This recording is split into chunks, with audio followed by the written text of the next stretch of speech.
Do you find yourself at the end of the day starting to get knee pain?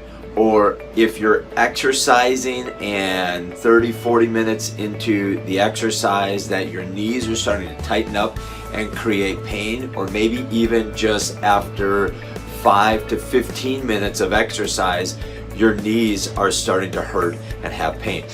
Well, I'm Dr. Matt Gianforte, and today I want to go through why that is, and I'm going to give you a few stretches that you can start to do to start to eliminate that knee pain, okay? So, what I want to start today is most people, they're not getting knee pain from the actual bone or joint itself, okay? Most of the time, the knee pain is actually coming from the soft tissue that's around that joint, from the muscles, the tendons, the ligaments, or even the capsule that surrounds that joint and keeps it encapsulated, okay? So what we want to talk about today first is what creates this tension on the tendons and the ligaments as well as the muscles.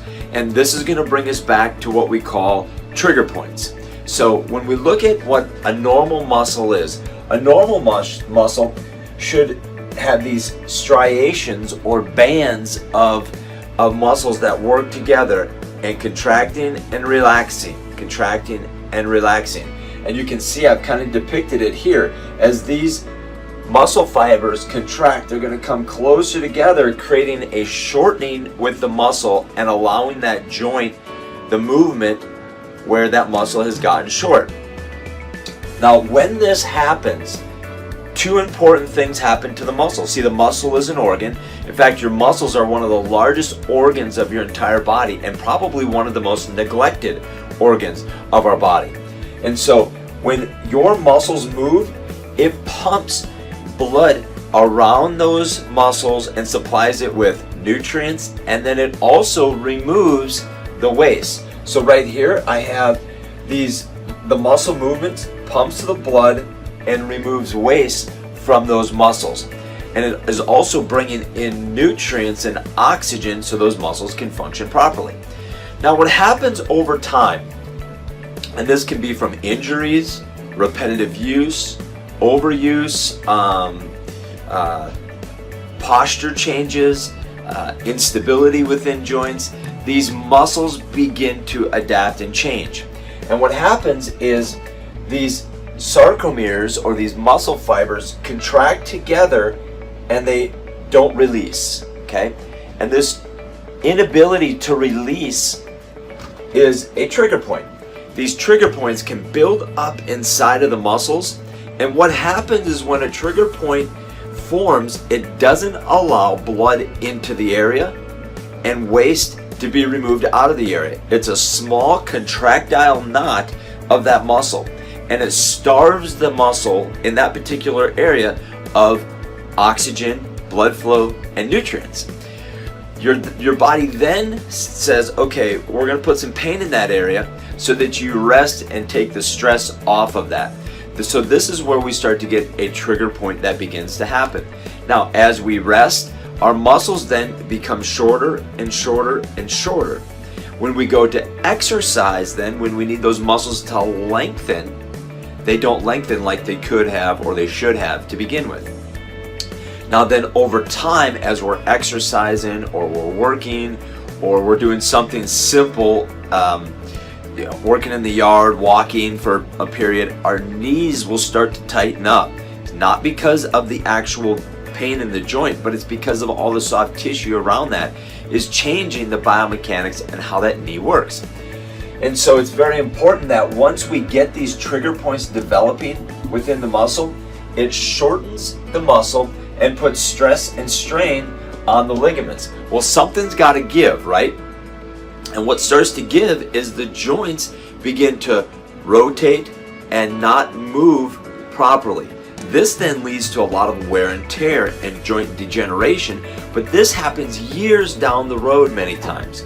So what I'm going to do here is we're going to go in the other room and I'm going to show you a few exercises, actually a few stretches that you can do to help release these trigger points, specifically on the muscles that go down into the knee. I'm going to show you 3 3 exercises that you can do, or I should say 3 stretches that you can do that are going to specifically help to take tension off of your knee and help to stretch out those trigger points that are going on, okay? And so one of the muscles that will get tight when you have knee pain is your hamstring. So this is something you can very easily do at home.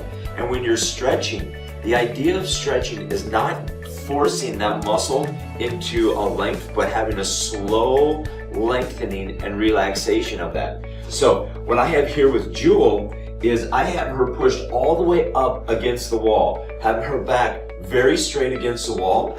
Her butt is touching the wall as far as she can, and she's feeling a stretch right now in her hamstrings.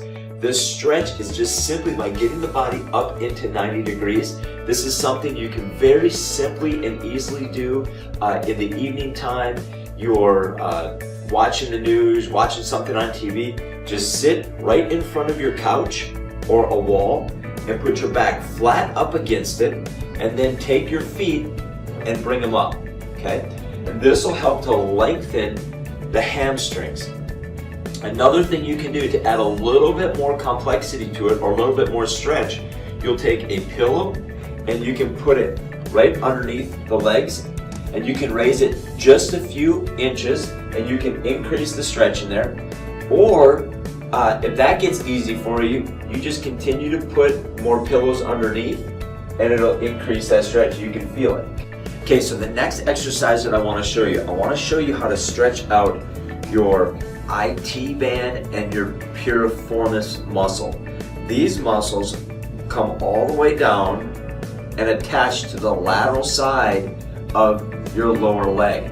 When this muscle right here becomes tight, it tightens that band all the way through the outside of your leg and causes your lower leg to rotate, which causes abnormal wear and tear on the joint. And so the way you want to stretch this one is you take and you put your leg over top, one leg over top the other, wrap your arm around and pull your knee towards your chest. You should feel a stretch right down here through the piriformis and even the IT band. Now if you want to take it one level beyond that, you can actually turn towards that hip that you're trying to stretch. And again, the idea is holding it, okay? And hold it for an extended period of time. What we know with muscles is that you can hold it anywhere from 10, 15, 20 minutes, and you'll continue to lengthen that joint or those muscles and the tendons and the ligaments that are in there to create them to be more plastic or more flexible. And so you're gonna hold this and keep it simple. Throw on a TV show, listen to the radio, whatever you do, and just hold it in this position, okay? If this becomes more comfortable to hold it this way, do this and bring that knee up to your chest to stretch that piriformis. The next muscle that I'm going to show you to stretch is actually in the lower leg. Okay, the last muscle that I want to show you how to stretch is actually your lateral calf. So at the office, we have this little tool here that we can put our foot on and stretch the calf, okay? Now the calf has an attachment that comes up to the lateral side of your knee. And by stretching the lateral calf, it can take some tension off of the knee and help the biomechanics of that knee work better. And so this is one tool you can use. You can use a stair step at your house by putting your toes on the edge of the stair step and letting your heels drop down. Now to get the lateral side of the muscle, you want to tip in your knee, tip in your toes. So point your toes inward and let that heel drop down to get the lateral side of that muscle. Let me show you how it works on this just real quickly. Okay, so what you do is you set this just next to the wall so you have something to lean on.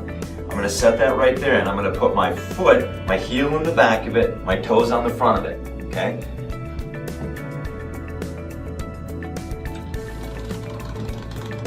And you kind of lean into it and allow your heel to fall back and your toes to come up.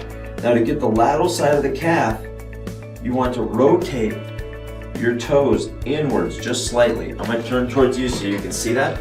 So you do this and you rotate that in just slightly, and it'll help to stretch the lateral side of the calf, as well as getting some of that hamstring again when you lean forward.